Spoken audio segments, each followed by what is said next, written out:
Alors, pour broder les éléments du visage, j'aime bien utiliser les fils à repriser qui sont composés de plusieurs brins de fil. Tu peux aussi prendre du coton à broder, DMC, enfin tout ce qui se compose de plusieurs fils comme ça, c'est très pratique parce que ça va te permettre de faire quelque chose d'assez épais ici pour faire les yeux et bien couvrir les mailles, et de dédoubler ton fil pour faire les éléments un petit peu plus fins. Sinon, tu peux simplement prendre un gros coton à broder ici pour faire les yeux, et puis du fil à coudre que tu vas doubler pour faire les éléments plus fins. Ça marche aussi. Alors, les yeux, on va prendre 30 ou 40 cm de fil.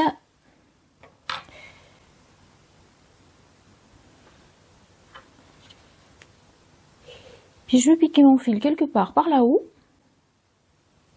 à un endroit où je vais pouvoir cacher le nœud sous les cheveux. Alors le rang 11, 1, 2, 3, 4, 5, 6, 7, 8, 9, 10 et 11, c'est celui-ci. Et entre les yeux, ici j'ai gardé 6 mailles, ça me paraît bien.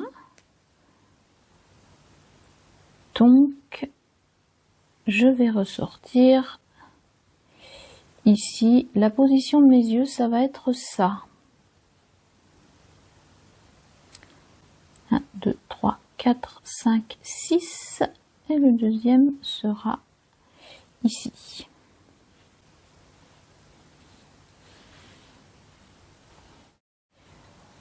On va garder ici juste de quoi faire un nœud tout à l'heure. On va commencer à dessiner le premier œil. Je vais d'abord faire un trait vertical de chaque côté de la maille. On voit que chaque maille forme un petit carré. Donc sur cette maille-là, je vais déjà faire tout le tour.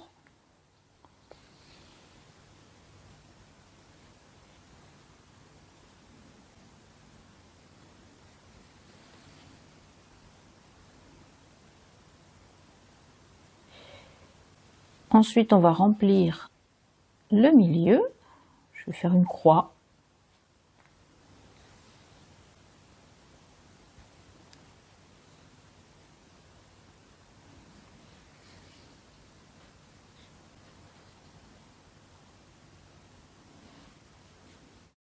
Et puis on va passer plein de fils dans tous les sens jusqu'à ce que ce soit tout noir dans ce carré.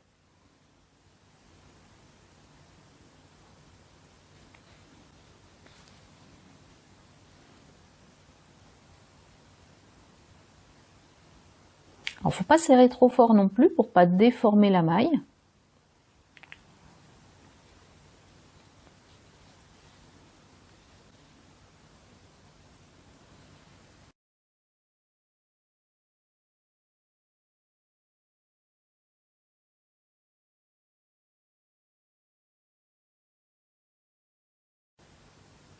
Allez, un dernier ici et on passe au deuxième œil.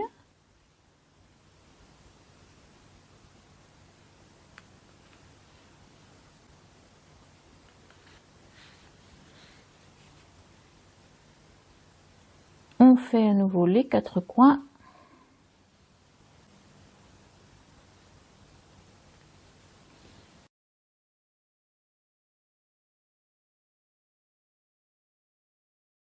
Et mon fil vient de casser.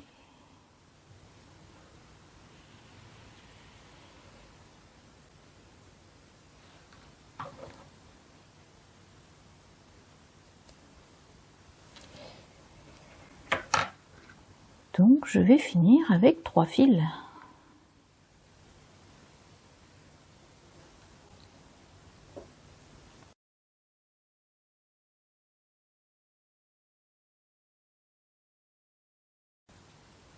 Alors pour faire les cils,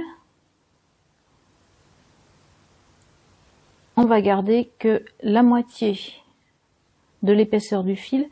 Alors normalement le mien est composé de 4 fils, comme il y en a un qui a cassé, ben j'en ai plus que 3.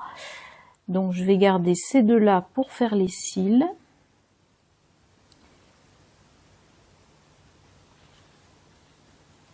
C'est tout simple, ces deux petits points.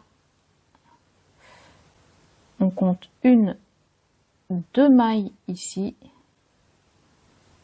On ressort en diagonale de cette maille.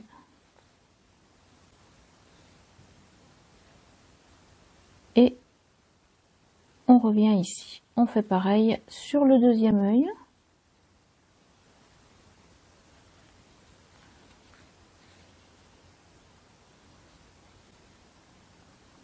Une, 2 mailles.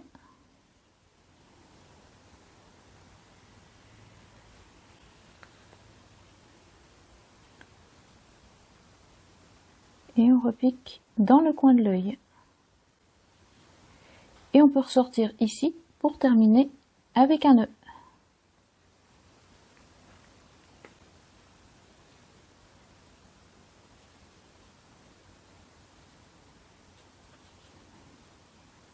Et on va ressortir celui-ci aussi pour le nouer avec les autres.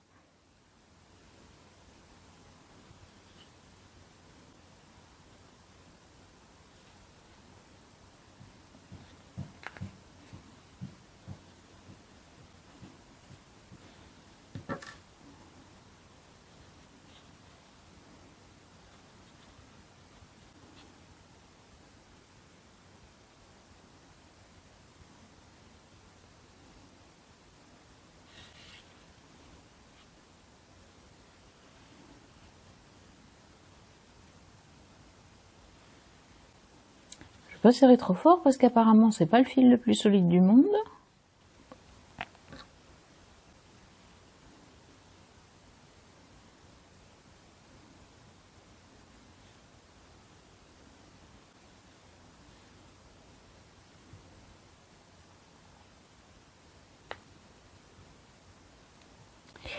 Et comme d'habitude, on rentre le nœud.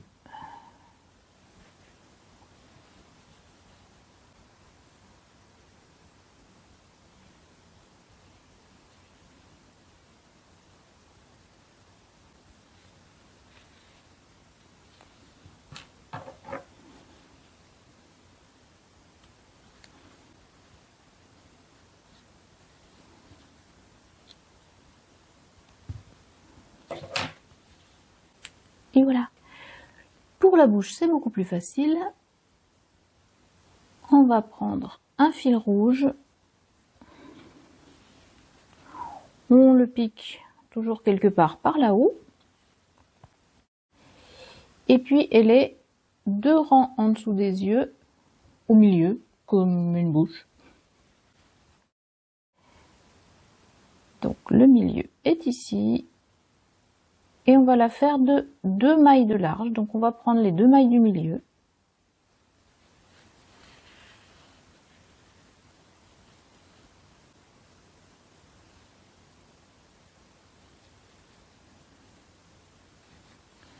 Et on ressort là-haut pour faire le nœud.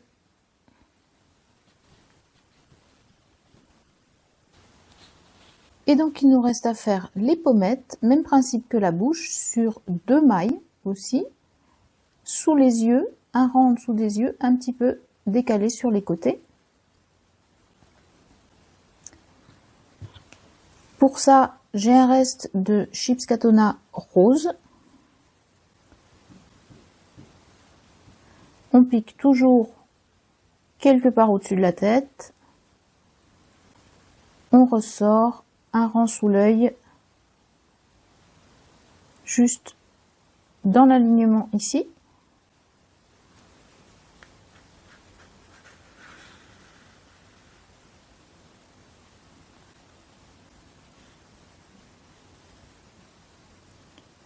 Deux mailles. Et on va faire la même chose de l'autre côté.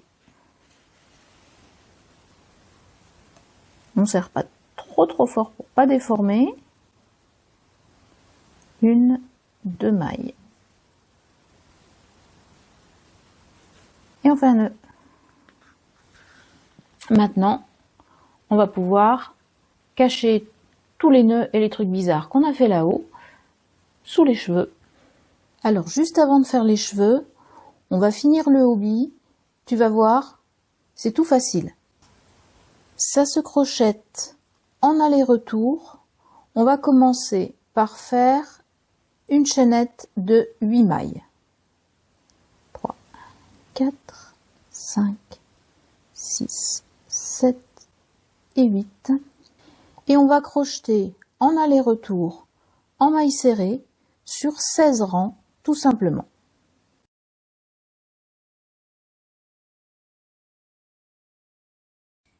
Donc voilà notre 16e rang terminé. On va garder un assez grand fil.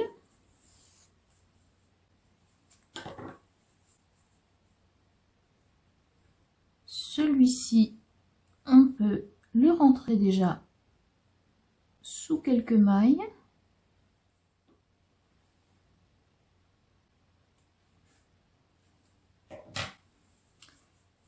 Et ça, on va le plier en 3. À peu près comme ça.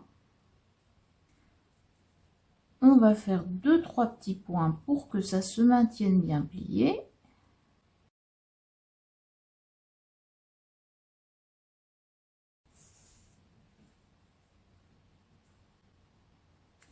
Et on va le coudre à l'arrière du kimono.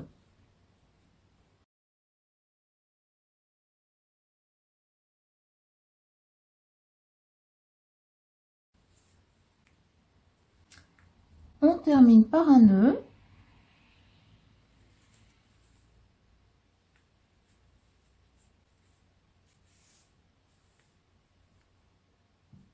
Qu'on va encore cacher dans les mailles.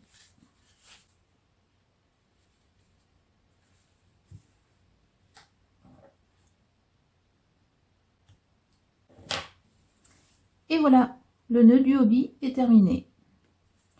Maintenant, on peut passer à la coiffure. Alors, pour les cheveux, c'est assez simple. On va commencer par faire un rond exactement du même diamètre que la tête de notre kokeshi. C'est-à-dire un cercle magique de 6 mailles, puis on augmente à 12, 18, 24, 30, 36 et 42 sur 7 rangs. Donc 6 augmentations par rang à chaque fois, exactement comme on a fait pour la tête. Pour rappel, je te remets quelque part dans un petit coin de la vidéo le détail de ces 7 rangs. On fait ça ensemble et je te retrouve à la fin du 7e rang pour voir la suite des cheveux de cette kokeshi.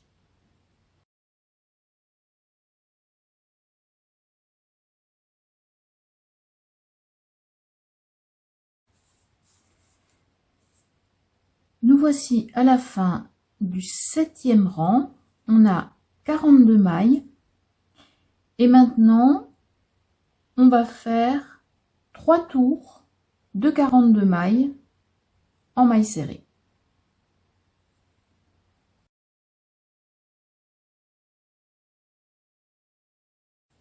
Je te retrouve à la fin du 3e tour.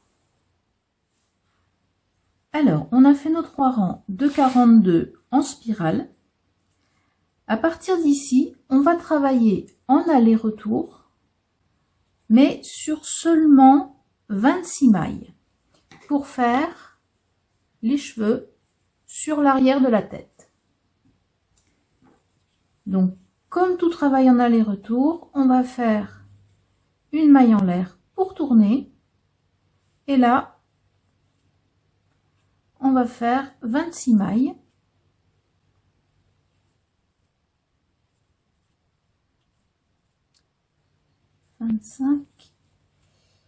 Et 26, une maille en l'air pour tourner, et on va continuer de travailler en aller-retour comme ça sur encore 5 rangs supplémentaires.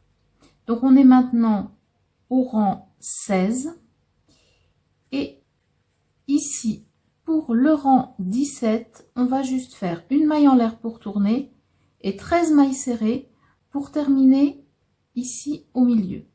Ça nous évite d'avoir un décalage parce que là on était dans la suite logique de la spirale au moment où on est retourné. Donc on a un décalage qui se fait un rang plus tôt que de l'autre côté.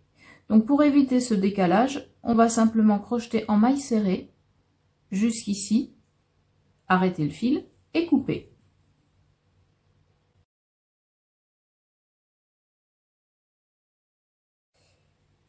Et 13. Et maintenant tu as l'habitude, on garde un grand fil pour coudre et on fait un arrêt invisible. On pique 2 mailles plus loin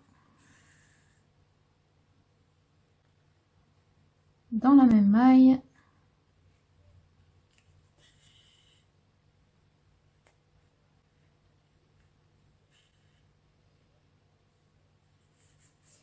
Et pendant qu'on tient notre fil et notre aiguille, on va mettre des cheveux à notre kokeshi. Je vais poser 2-3 épingles pour être sûr que ça ne bouge pas pendant que je couds.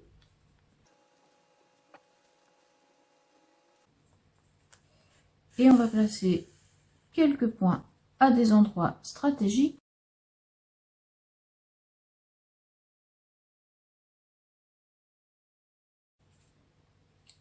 On ne serre pas trop les points pour ne pas déformer la coiffure. C'est pas la peine de serrer très très fort.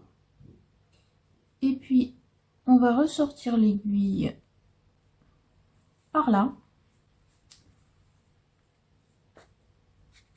On pourra se servir de ce fil pour coudre le chignon qu'on va faire tout de suite. Pour le chignon, on commence par un cercle magique avec 6 mailles serrées et puis on va augmenter sur 6 rangs pour aller jusqu'à 36 mailles. Même principe que pour les cheveux, la tête, on fait 6 augmentations par rang. Donc, maintenant, tu as l'habitude, je te retrouve à la fin du 6e rang avec nos 36 mailles serrées. Nous voici avec 36 mailles serrées. On va ajouter 2 rangs de 36.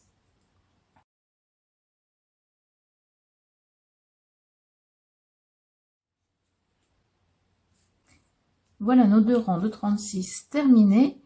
Maintenant, on va faire un tour avec 6 diminutions pour passer à 30 mailles. Donc, on va mettre la diminution au milieu de chaque séquence de 5, 2 mailles serrées,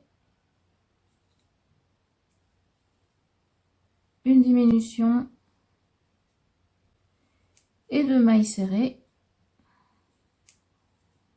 On va répéter ça 6 fois au total. Voilà, on a diminué jusqu'à 30 mailles. On va encore faire un dernier tour de 30 mailles serrées tout autour.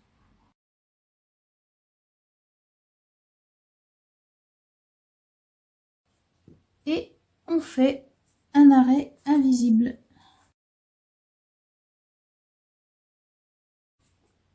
Et on va sécuriser le fil ici sous quelques mailles.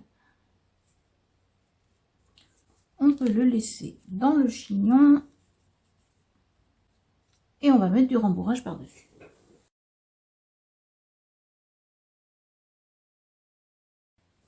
On va positionner notre chignon en place ici. Au milieu et légèrement sur l'arrière de la tête. On va le maintenir en place avec quelques épingles, le temps de le coudre.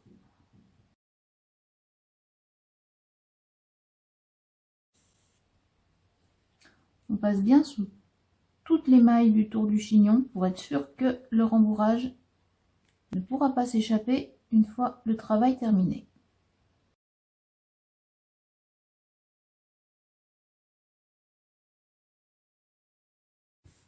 On termine par un nœud qu'on cache dans les mailles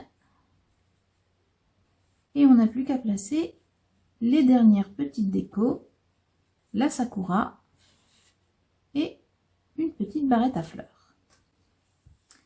On va commencer par les petites barrettes à fleurs. On va prendre un fil mauve d'une trentaine de centimètres.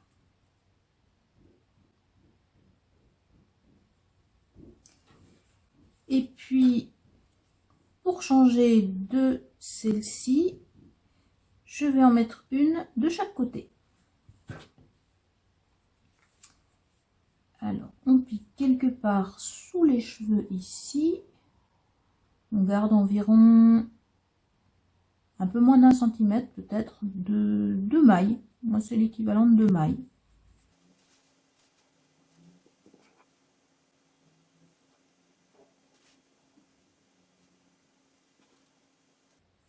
Je vais venir piquer ici un petit peu dans la tête en même temps que les cheveux, histoire de bien tout maintenir en place.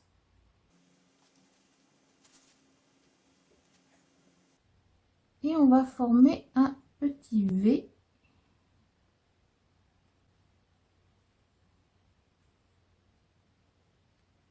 Je repique au même endroit pour ressortir de l'autre côté de la tête. Et je vais faire pareil de l'autre côté.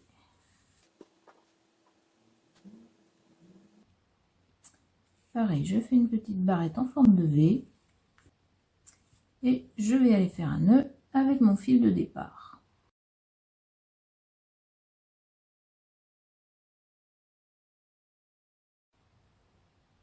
Et on cache le fil à l'intérieur.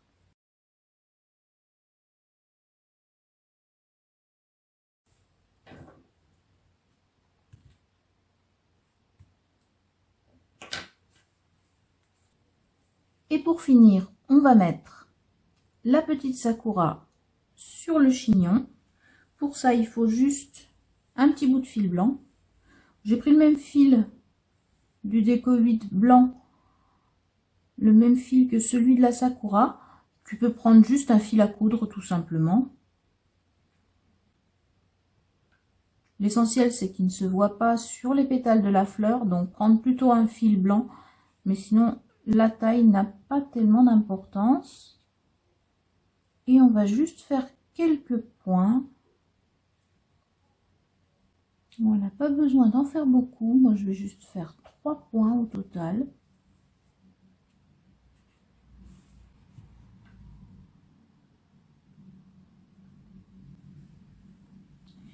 On n'a pas prévu de lui faire affronter la tempête à notre kokeshi, donc la fleur, elle va pas se sauver toute seule.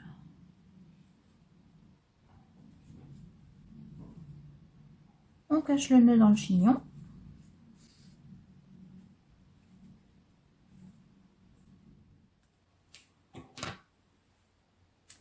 Et devine quoi? Si tu es arrivé jusque-là, félicitations, tu as terminé cette petite kokeshi. Alors, fun fact, je peux te jurer que le tuto qu'on vient de faire pour faire cette kokeshi est exactement celui que j'ai noté en faisant celle-ci qui est mon prototype. Alors oui, il y en a une qui est beaucoup plus petite que l'autre. Et ça, c'est l'illustration de l'importance de la tension du fil. Comme quoi, quand j'enregistre une vidéo, je suis quand même un tout petit peu plus nerveuse que quand je suis tranquille sur mon canapé en train de rédiger un tuto. Allez, tu me dis ce que tu en penses en commentaire de cette vidéo. Tu me dis si tu as envie que je te fasse d'autres tutos. Et puis on se retrouve bientôt pour une nouvelle vidéo.